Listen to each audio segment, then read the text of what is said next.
Piaget was very interested in how you produce structures that enable you to regulate yourself, because you're like a kind of a colony of strange sub-animals that have to figure out how to get along so that you can sort of be one thing. You kind of learn that, I would say, between the ages of 2 and 4 as you're being socialized. You know how erratic 2-year-olds are. I mean, they're a blast, and it's part because they're erratic. It's like they're unbelievably happy, and then they're unbelievably hungry, and then they're really hot, and then they're really upset and crying, you know, and then they're really scared. It's like, and all of that's just untrammeled, and so it's really fun to be around them, especially when they're happy, because they're so happy that it's just, you know, you don't ever get to be that happy. And so it's nice to be around a 2-year-old because you can kind of feel that again, you know. And a lot of one of the horrible things about being a parent is that you spend a tremendous amount of your time making your child less happy. And the reason for that is that positive emotion is very impulsive, you know, and you know, because everybody says, well, you should be happy. It's like, well, no, when you're happy you're actually quite stupid. And so because happiness makes you impulsive, happiness says, hey, things are really good right now, get what you can while the getting's good. And so as a, like if you're hyper optimistic, manic we'll say, it's like every stock investment looks like a really good stock investment. It's like you go out and spend all your money because look at, there's those wonderful things everywhere and you could do such great things with them, and then, you know, you spend all your money and then you crash and you think, oh God, my life's over, you know, because I just spent all my money on all this useless stuff, and it's all under the grip of impulsive positive emotion, you know. And so when you're telling your kids to be quiet and settle down, it isn't because they're making a lot of noise being in pain, it's because they're running around like wild baboons having a blast and disrupting things like mad, you know. And so you got kids, you got to settle down, you know, like quit having so much fun. And it's kind of awful that you do that, but you do. And that's because the emotions and the motivations have to be brought into like a relationship with one another within the person, so that, you know, one thing I remember with my son, who is he's quite disagreeable by temperament, which is actually a good thing as far as I'm concerned, although it brings its own challenges. And so with my daughter, when she was misbehaving, she was pretty agreeable, and you know, if she was misbehaving I could basically just look at her and then she'd quit, you know. But my son, it was like, that was just nothing. You're looking at me? It's like, no, that's just not going to go anywhere, man. And so then I'd like tell him to stop, and that really wasn't having much of an effect either. He'd just sort of maybe laugh or run away or whatever. I mean, he was a tough little rat. And you know, what I would do with him is he would be doing something and I'd interfere and he'd get upset and, you know, angry, and so then I'd get him to sit on the steps, and I told him, and this is when he was about 2, I said, look, you're going to sit on the steps, that's time out, you're going to sit on the steps until you've got control of yourself and you can come back and play the family game again. I basically said, be a civilized human being and then you're welcome again. And so he'd sit on the steps, and it was so interesting to watch because he was just enraged. He'd sit there, like, have you ever seen a 2-year-old have a temper tantrum? It's really quite the bloody phenomena. If you ever saw an adult do that, you'd call 911 right away. It's like, oh my God. And I've seen adults do that, you know, because people say with borderline personality disorder will have temper tantrums, and it's like, man, you want to be about 30 feet away from that person, that's for sure. It's really, but in kids it's like, well, first of all, they're only this long, so how much trouble can they really cause? But it's like, you know, they're just completely gone. They're like on the floor, their face is red, they're just furious, like way more furious than you ever get if you're even vaguely socialized.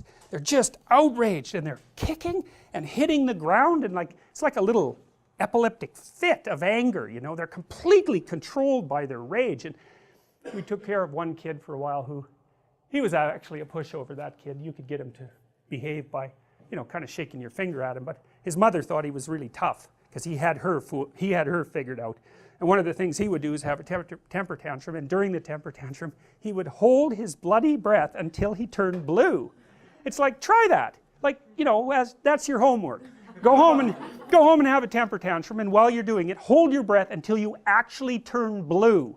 It's like, you won't be able to do it.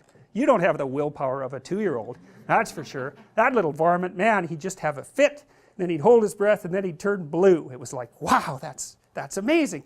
And we would just like let him do it, and you know, he'd turn blue and everybody would be gone and he'd come out of it, you know, and it didn't work, so he just quit doing it. I think he did it like twice, and he figured out, oh well, that's a lot of work for very little outcome. And you know, it's not like 2-year-olds are stupid. They're not stupid. They're probably smarter than you, but they're not civilized by any stretch of the imagination. And so anyways, back to my son, I'd put him on the steps and he'd be like, just like enraged and trying to get himself together, you know. And I'd wait a few, I had a strict rule, which was as soon as you're done, you're welcome again. So it's completely under your control. You get yourself calmed down, you come and talk to me again. If you're calm enough so I like you, then you're welcome back in the family. No grudge, nothing. And so it's harder than you think. Like, people think they like their kids. It's like, don't be thinking that. They're hard to like. They're little monsters, and they're very, very pushy and provocative. And so lots of parents do not like their children, and they do terrible things to them their whole life. So it's no joke, and it's very common. And you know, that was Freud's observation, fundamental observation, that a lot of psychopathology is rooted in the family, and you can be sure of that. You know, and when you hear about some mother who's done something terrible to her child, which happens reasonably frequently, you know perfectly well that she has a very terrible capacity to discipline. The child's just provoked her and provoked her and provoked her and provoked her and provoked her, and it just happens to be a day where her new boyfriend left and she's quite hungover and she got fired, and it's like, that's the wrong day to provoke her. And then she does something that is not good, and you read about it and you think, well, how could that happen? How could anyone do that? Well, that's how they do it. And so, and kids are very provocative, just like little chimps. Chimps will, the adolescents will like throw little pebbles and sticks at the sleeping larger males and bug them. And that teasing, which it is, that teasing turns into full-fledged dominance challenge behavior once the adolescent males get big enough to do it. And so when you're being provoked by a child, which they provoke you all the time, they're trying to figure out, well, just where are you exactly? What happens if I do this? What happens if I do this? You know, and how else are they going to figure it out? Anyways, he'd sit on the steps and he's just enraged and trying to control himself, and I'd watch that, and then, you know, I'd come back after about 2 minutes or whatever, and he'd still be, I'd say, well, you know, have you got yourself under control? Are you ready to get off the steps? He'd go, no, not yet. And then, you know, he'd get himself under control, and then he'd come back and, you know, he'd be contrite, and then I would like him right away, you know, because you got to watch that, you know, because you don't like being dominated by a 2-year-old. No one does. And so if the child hasn't mastered himself and started to act in accordance with the prevailing social norms, you won't like them. Well, you think, oh yeah, I will, because, you know, I'm a good person. It's like, no, you won't, and no, you're not a good person, so don't be thinking about that at all. It's just not true. So when he was contrite, then he'd come, and then, you know, we just go on like nothing had happened, because that's what you want to do, right? As soon as you get compliance, especially if the compliance is in the best interest of the child, you want to reward it instantly, right? That's the right thing to do, because so then, and you could just see him gaining control over himself. And so really what was happening is in his mind, in his brain, we'll say, there was a war between the psyche, the ego, that was starting to become integrated, you know, and starting to become a continuous person, an identity. And it's fragile in 2-year-olds, and it can be disrupted all the time, and it is. That's why they're so hyper emotional. It's fragile, that little ego, and it doesn't have a lot of power. And so what you want to do is reward it when it wins. You know, it's when he gets control over the underlying motivations, you want to say, hey, good work, man, good work, kid, you did it, you know, you got yourself under control, way to be. And the kid's really happy about that, because it's actually not that much fun to have a temper tantrum. It's exhausting, you know, it takes you over.